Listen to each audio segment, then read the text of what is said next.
Saudara, sejumlah pemain timnas menyampaikan respons di media sosial soal kabar pemberhentian Sinteyong.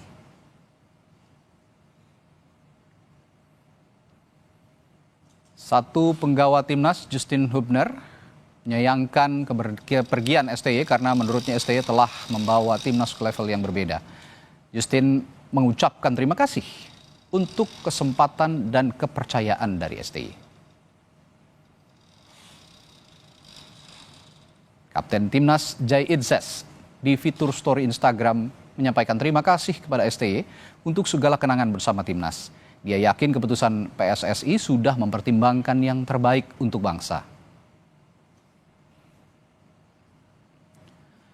Sementara pemain belakang Asnawi Mangkualam menyebut cinta dan perhatian STY kepada para pemain ada di level berbeda. Terima kasih untuk semuanya, kata Asnawi Mangkualam. Sedangkan dari Marcelino Ferdinand, salah satu pemain timnas yang dikenal sangat dekat dengan Sinteyong, menyampaikan terima kasihnya untuk segala kepada Sinteyong, dan Marcelino mengaku bangga menjalani 4 tahun di bawah pelatih asal Korea Selatan tersebut.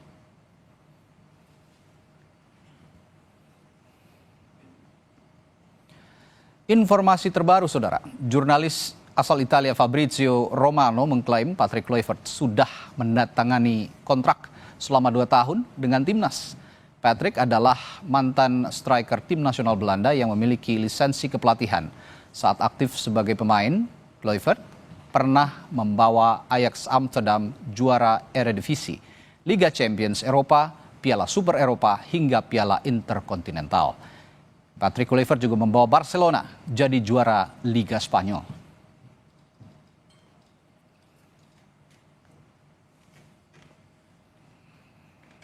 Saudara, Ketua Umum PSSI Erick Thohir mengumumkan pemberhentian Sinteyong sebagai pelatih timnas. Lalu apa pertimbangannya dan siapa sosok yang bakal menjadi pengganti Sinteyong? Kita akan bahas bersama jurnalis olahraga harian Kompas Muhammad Ihsan Mahar. Selamat sore, Mas Ihsan. Sore Mas. Mas Ihsan, ini mengejutkan tentu saja bukan buat kita semua ya, tapi buat pecinta bola seluruh tanah air begitu.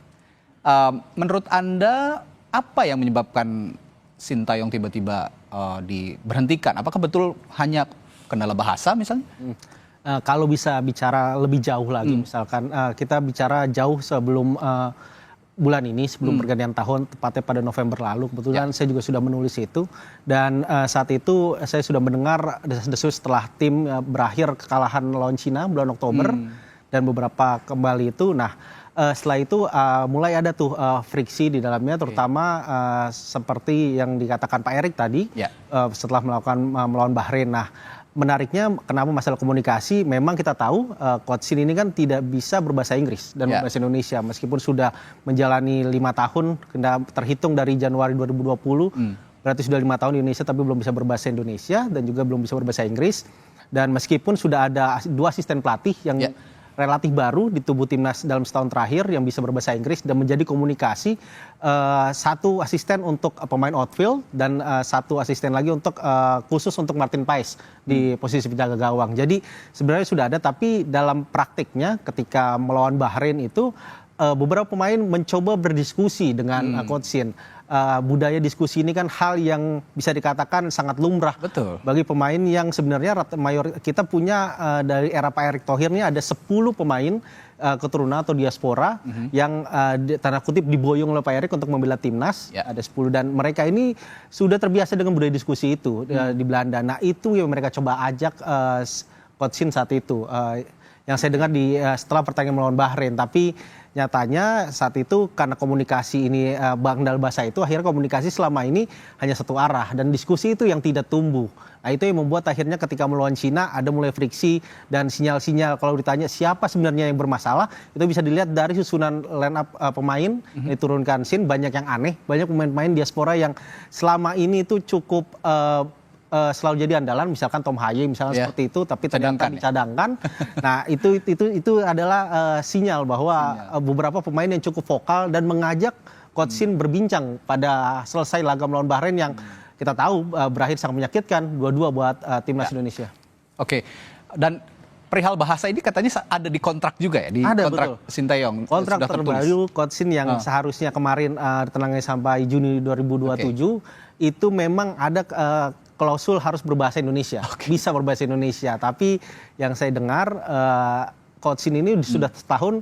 Terakhir itu setelah kembali dari Cina, dicek gimana perkembangan belajar bahasa Indonesia, ternyata belum ada juga perkembangannya. Jadi memang hal ini yang akhirnya membuat komunikasi itu yang relatif tidak berjalan di timnas. Oke, itu tadi soal bahasa. Kalau soal strategi yang disinggung oleh federasi juga, oleh PSSI, apakah ini strategi yang tidak cocok, yang dinilai tidak cocok dengan pemain-pemain, komposisi pemain timnas yang ada sekarang, termasuk pemain-pemain diaspora, atau bagaimana?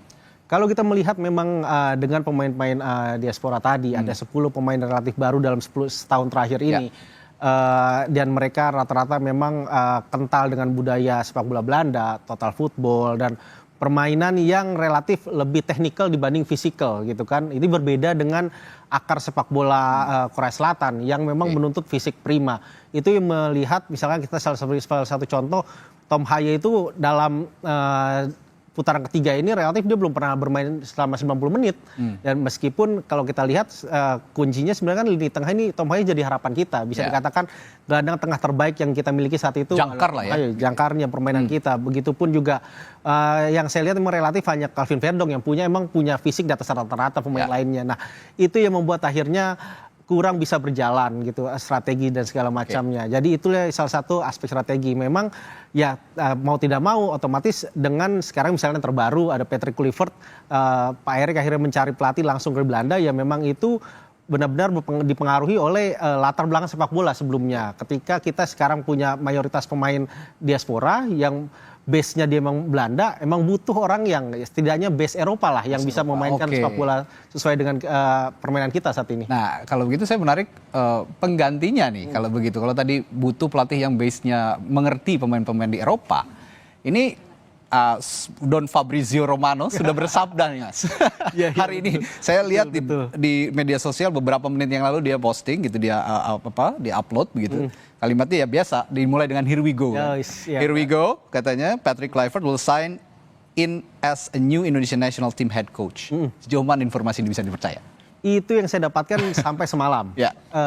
Saya kemarin memang sudah mulai banyak, tapi saya baru bisa mengkonfirmasi informasi pergantian Coach Shin, dan akhirnya ada Patrick Kluivert yang namanya paling mencuat dari 3 nama yang tadi Pak Erik sebutkan. Memang dia Patrick Kluivert yang paling punya kans besar, dan juga memang dia kita tahu bahwa dia sekarang posisinya sedang lowong setelah berakhir kerjasama dengan Adana Demirspor tadi di Turki sejak Desember 2023. Gitu kan. Berarti sudah tidak melatih sekarang sudah tidak melatih, sudah lebih dari 1 tahun tidak melatih gitu kan. Meskipun memang banyak suara-suara negatif nih, karena Kluivert, karena kita tahu Kluivert belum pernah berikan trofi sebagai pelatih gitu kan. Dan kalau dibilang dibandingkan head to head dengan Coach Shin datang ke Indonesia dengan bekal sebagai pelatih timnas Korsel di Piala Dunia 2018, sedangkan Kluivert tidak gitu. Tapi kalau di sisi lain saya melihat Kluivert justru juga bisa ibaratnya memenuhi keinginan dan pemain-pemain kita yang mayoritas bermain di Eropa dan base lahir di Belanda, besar di Belanda. Karena Kluivert ini juga sebenarnya sangat kental karena dia kan keturunan Belanda dan Suriname, dan juga dia dalam karir kepelatihan setelah pensiun dia juga berkaitan erat dengan diaspora karena dia pernah menjadi pelatih dan juga bisa dikatakan hampir seperti perannya direktur teknis bagi timnas Curaçao medio 2016 sampai 2018. Jadi persinggungan dia dengan diaspora Belanda di belahan dunia lain itu sudah pernah terwujud begitu ya. Nah, kalau begitu dengan adanya sabdanya Don Fabrizio ini menganulir juga kemungkinan masuk pelatih lain seperti tadi sudah disinggung Louis van Gaal, ada Giovanni van Bronckhorst. Ini sudah menganulir itu atau masih ada kans sebenarnya? Kalau saya melihat Kluivert ini sudah 80%. Tinggal dia datangnya tanggal 11 nanti, 11 malam rencananya gitu kan. Jadi informasinya tanggal 11 datang ke Indonesia, 12 di-announce gitu. 12 siang lah di-announce. 12 malam bertemu dengan pemain timnas yang berkarir di Liga 1. Dan ke 13-nya baru bertemu dengan pejabat pemerintahan kita. Yang menarik juga dari postingannya Fabrizio Romano ini adalah kontraknya katanya 2 tahun dengan kesepakatan 2 tahun perpanjangan. Betul. Ini apakah dilihat 2 tahun prestasi dulu baru nanti diperpanjang atau bagaimana artinya? Ya kalau dengan kita melihat klausul yang tadi juga Pak Erick juga menyebut 2+2, 2+2. berarti emang melihat dari performa di dalam 2 tahun pertama ini. Oke. Jika sesuai dengan target lolos ke Piala Dunia dan juga tampil baik di Piala Asia 2027 yang itu akan berlangsung pada Januari 2027 di Arab Saudi, otomatis jika bisa memenuhi target-target itu akan melanjut 2 tahun berikutnya. Jadi kalau misalkan maksimalnya itu Kluivert kalau misalkan lancar dan bisa memenuhi target sampai akhir 2029 lah di Indonesia. 2009. Nah, terakhir kalau begitu dengan waktu 2,5 bulan ya kira-kira ya menuju pertandingan kualifikasi Piala Dunia lagi nih. Dengan waktu itu jika memang nanti pelatih baru diumumkan tanggal 12, apakah bisa langsung tune in, langsung bisa mengejar ya boleh dibilang sekarang apa yang sudah diterapkan oleh Sintayong kan juga masih terpupuk sebenarnya sekarang. Apakah bisa langsung tune in atau justru akan ada perombakan besar? Kalau saya melihat akan kerangka timnas sekarang dibandingkan terakhir melawan Arab Saudi itu tidak akan berbeda jauh, mungkin sekitar 75%-nya masih sama, terutama pemain diasporanya. Tapi memang kalau kita melihat setelah friksi di Bahrain dan Cina, kembali melawan Jepang dan Arab Saudi di Jakarta, itu memang pemain akhirnya mereka berjuang sendiri-sendiri gitu. Akhirnya dalam artian kita tahu oleh JIJ memimpin teman-temannya untuk saling, akhirnya dari pemain masing-masing mereka ingin memberikan yang terbaik buat timnas Indonesia. Nah, dengan kehadiran Kluivert, pemain ini secara personal mereka sudah solid sebenarnya. Jadi dengan kehadiran Kluivert, pengalamannya dia, nah itu juga bisa, dan juga ditambah pemain ini ada beberapa yang saya coba komunikasi juga mereka merasa terhormat nih setelah tahu mendengar Kluivert akan memimpin mereka di Indonesia. Sekali berKluivert gitu ya. Sekali berKluivert, betul. Oke, dan ini akan menambah motivasi kira-kira seperti itu nanti. Dengan beberapa pemain yang tadi sudah saya kontak ya mereka nggak sabar lagi untuk bareng Kluivert Maret nanti. Oke, kita tunggu apakah betul nanti hadir tanggal 11 dan di-announce tanggal 12. Ini jadi jadi penentuan juga untuk timnas kita akan menghadapi kualifikasi Piala Dunia di sisa pertandingan, dan harapan besar tentu saja ke pelatih baru nanti untuk bisa meloloskan Indonesia di Piala Dunia. Terima kasih Bung Ihsan Mahar yang sudah bergabung di Sapa Indonesia Malam, jurnalis senior jurnalis olahraga harian Kompas. Terima kasih, sehat selalu, sampai jumpa lagi.